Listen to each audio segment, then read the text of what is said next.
Live from downtown Detroit, Local 4 News at 11 starts now. Another blast of winter, snow already falling. Won't be much now, but come morning drive, there could be some problems. And that'll be off the top tonight at 11, because in this case, it's the timing, not the totals, that'll have the real impact. Ben Bailey is here tracking 4 Live radar. And Ben, it's already coming down. It is, and it's coming down at a pretty good clip in spots, especially the stripe that we've been watching here that's almost paralleling 75 from the Auburn Hills area right down into the city. Moderate and occasionally heavy snow at times. In fact, when you look at the visibilities, those are a mile or less. In fact, about 3/4 of a mile there in Pontiac City Airport up to Flint. That is indicative of accumulating snow. And even though that stripe will start advancing off to the east, there is plenty more to come back to the west. Looking at reporting stations now, just about everybody reporting snow. Hal and Jackson and Adrian right now coming up with dry conditions, but that's probably temporary. Winter weather advisories in effect, and they run until noon on Tuesday for the southern 2/3 of the area. And as Devin and Kim said at the top of the show, it's the timing, not necessarily the amounts of snow we're expecting. But this is the bottom line. From now through 7 a.m., we'll finally see that snow shut off, at least the accumulating stuff. We'll talk about what's to come after that. 1 to 4 inches of total accumulation, and it's going to be that morning commute. It's got the big bullseye on it. We'll take a look at what's to come after the morning rush and break down those totals in your 4-zone forecast coming up. Devin? Ben, get your first look at the morning commute with Local 4 News today. Brandon Rue and Kim DeJulio will have weather and traffic on the 4 starting at 4:30 a.m. All right, to breaking news right now from Washington, where the acting attorney general is looking for a new job tonight. President Donald Trump fired Sally Yates just hours after she said she would not defend his controversial immigration order. The White House says Yates betrayed the Department of Justice by refusing to enforce the order. The president's order on Friday suspends the refugee program and bars immigration from 7 majority Muslim countries. Dana Boente will serve in Yates's place until President Trump's pick of Jeff Sessions is confirmed by the Senate. Meanwhile, the immigration order is causing a lot of confusion for families across the country, including here in Metro Detroit. Tonight, local families gathered to get some answers and some help. Priya Mann is live in Dearborn with more. Priya? And Kimberly, local lawyers are getting together, volunteering their time and expertise. This is largely a grassroots movement. Lawyers we spoke with said they hope to have a helpline set up in the coming days to connect lawyers with those concerned about the executive order. Our main enemy is not President Trump. Is the terrorism. A packed town hall meeting in Dearborn to discuss options for people detained or denied entry into the U.S. following the president's executive order. Some people think that the FBI or immigration is going to come knock on their door and take them out at any point. So the confusion, the fear has prompted everybody to be here to kind of get a better understanding of what they can do. On Friday, President Trump ordered a temporary ban on travelers from 7 predominantly Muslim countries. Since then, local attorneys have been volunteering their time to help valid visa holders, refugees, and immigrants. This is the least that many good attorneys, many good lawyers can do. This is the time of need. This is the time where we join and collect collaborative efforts to defend the best in America. The mayor of Dearborn and the city's chief of police attended the town hall to show their support. While the emotions are high, we're going to give them the police protection that they deserve. And I don't think they should have to worry about that. This mom of 2 immigrated from Lebanon as a child and is a naturalized citizen. After watching protests across Metro Detroit, she felt compelled to be here tonight. I want to make sure that when my kids are growing in the next 4 or 8 years, that they have a safe place that they're going to call home, and which is America. And those who do have concerns about themselves or loved ones, you're urged to call the ACLU, the ADC, or the American Human Rights Council. Reporting live from Dearborn, I'm Priya Mann, Local 4. All right, Priya. And Wayne State University's campus filled with people just a few hours ago as they protested the president's executive order on immigration. Chanting things like no hate, no fear, refugees are welcome here. It's estimated about 100 people gathered for this protest. America was founded on a protest. You know, we threw tea into the harbor. I think it's really important that we as people make our dissent heard and make him understand that we're angry and that we're not going to go away and that we are going to keep fighting for what we believe in. And not just Wayne State University students protesting, a number of them were members of the community who said they heard about the rally and decided to join at the last minute. And President Trump plans to announce his Supreme Court choice tomorrow night in a primetime address. He hasn't disclosed the identity of his nominee, but he says his pick is, quote, unbelievably highly respected, and people will be very impressed by the choice. We'll find out tomorrow night at 8. A 14-year-old girl and her grandmother are in serious condition tonight after crashing into a school bus in Roseville this afternoon. The bus was carrying more than 30 Roseville middle schoolers at the time. 5 kids have minor injuries. But this is the latest accident in an area in which neighbors have been trying to bring attention for a while. Jason Colthorpe live in Roseville. He's been looking into that and how long this has been a concern. Jason? Devin, since 2012, there have been 30 accidents on 11 Mile in this stretch from Groesbeck to Gratiot, not including today's bus accident, which happened right here at this intersection. The state has looked at each and every one of those accidents and doesn't think the area is too dangerous right now. But one neighbor disagrees, and he's willing to go to extremes to get them to notice. These are deadly speeds. Jerry Tranchmontaine has lived on this stretch of 11 Mile for 27 years and seen lots of accidents, some of them fatal. You can't travel on a road that's designed for 40 miles an hour, 60 and 70 miles an hour. This is not a freeway. The freeway's down there. He isn't surprised by today's bus accident. It's just very dangerous. And neither are other neighbors who say this blinking yellow and red needs to be a four-way stop. If you don't sit here at this red light and sit for about 5-6 seconds and see how this is coming, this traffic's coming, you don't know if you're even going to make it through. Today's accident was caused when the SUV ran the blinking red. It was 5 hours before it was cleaned up. Tranchmontaine has voiced his concerns, but just Friday got a letter from the Department of Transportation saying crash statistics don't support any action here. He disagrees and is willing to take matters into his own hands. I will put cones and I will put flares out and I will shut this down with big signs, and I will have protesters out here. And I will continue to shut it down until people stop getting hurt out here, killed out here. And he's willing to go to jail for that too, he told me. Now, the state has been out here to look at this. He wants MDOT to come back out and take another look.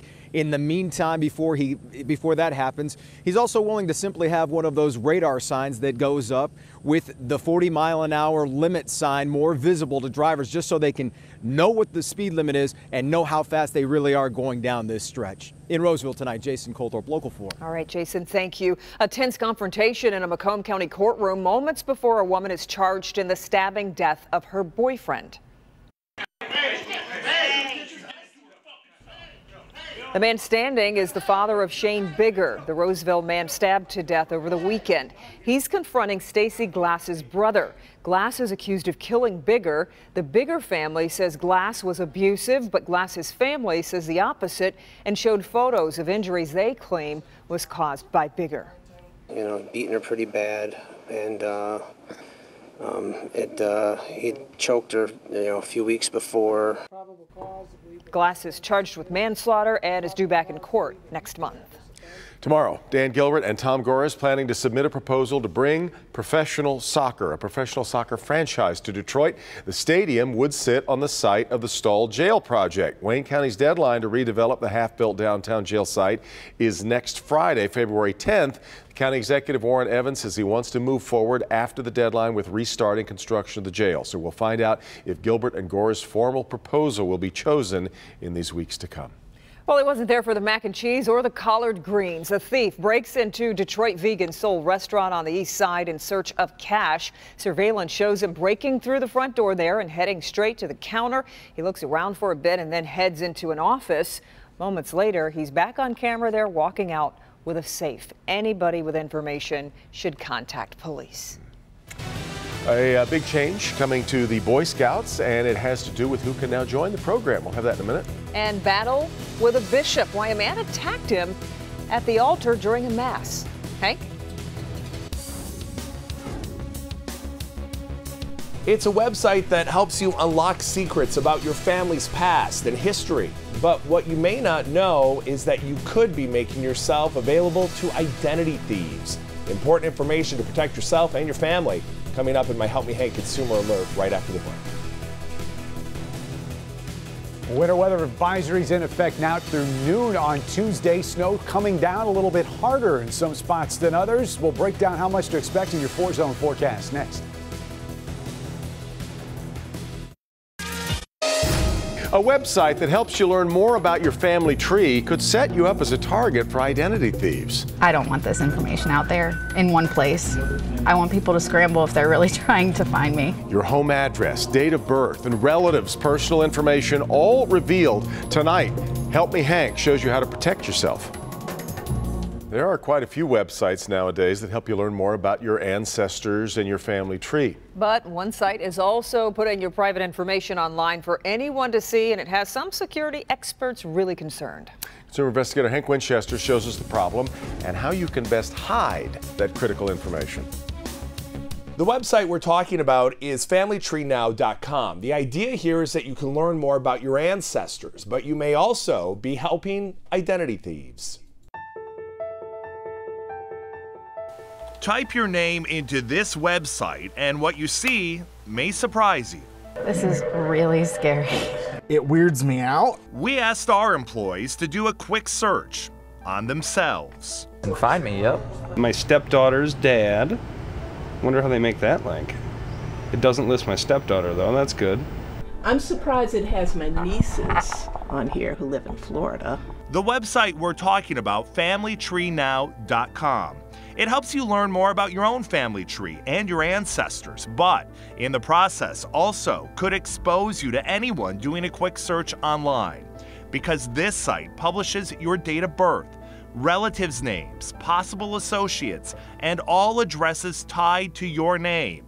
Unlike some other search engines online, this site is 100% free. Actually, the woman who stole my mother's identity is on here and connected to us, which is very interesting. The website works in the idea that the information is available to help make it easier for people to connect with one another.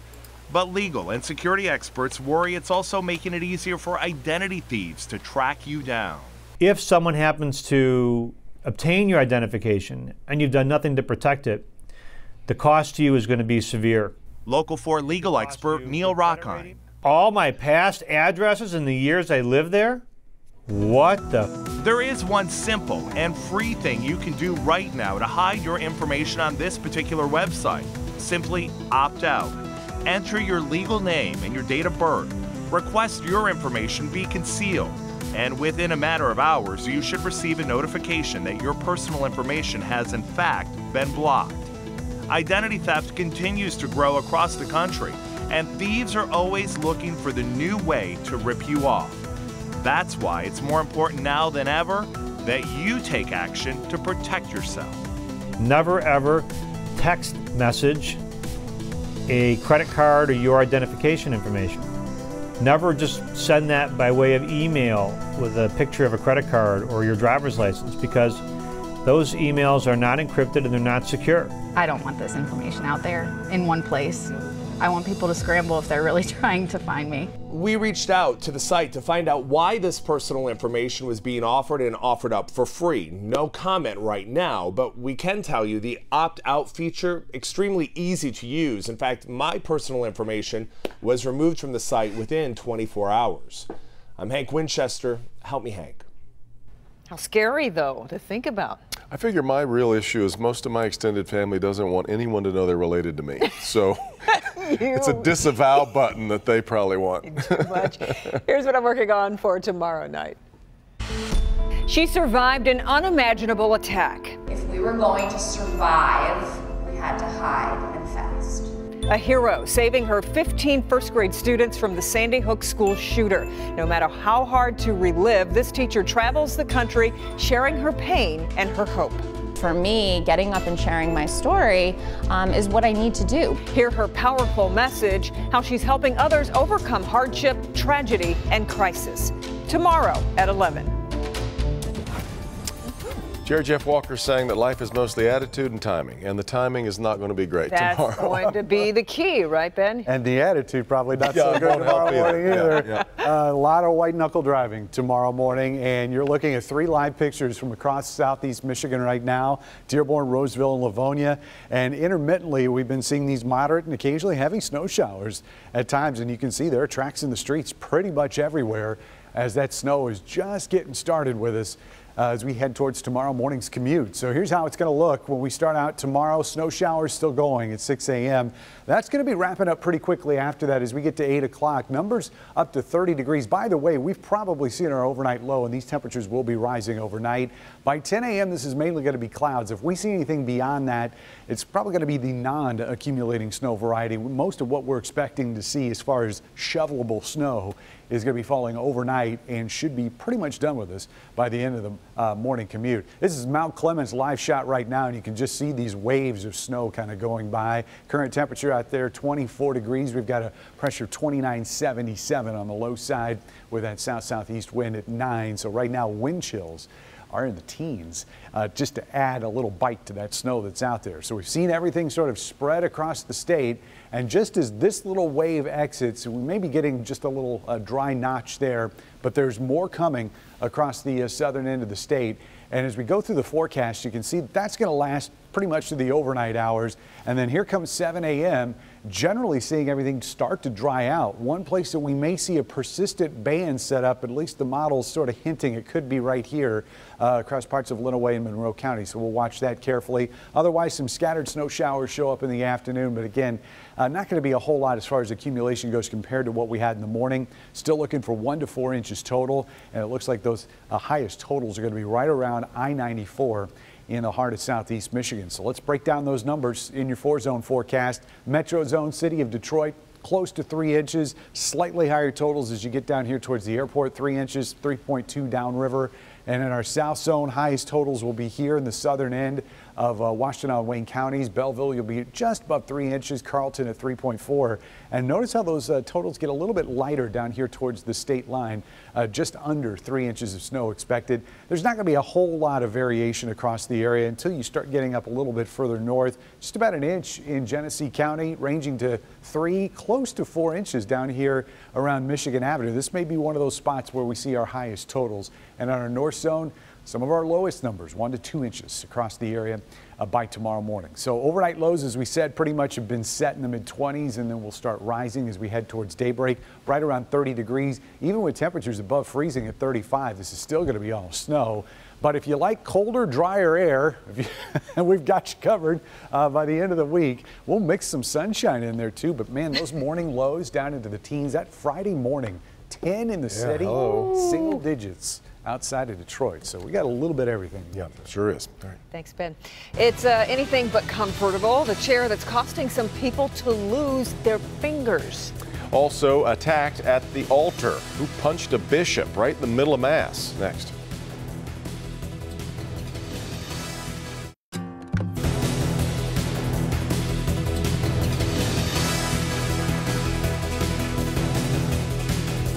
Kids are. Welcome back. A Catholic bishop attacked in the middle of Mass inside a New Jersey church. A man named Charles Miller, dressed in a white suit, meandered toward Bishop Cruz and punched him in the mouth, knocking him to the ground. Police tackled Miller, who's now facing charges. Bishop Cruz needed stitches but returned Sunday for Mass. The motive for the attack remains unclear.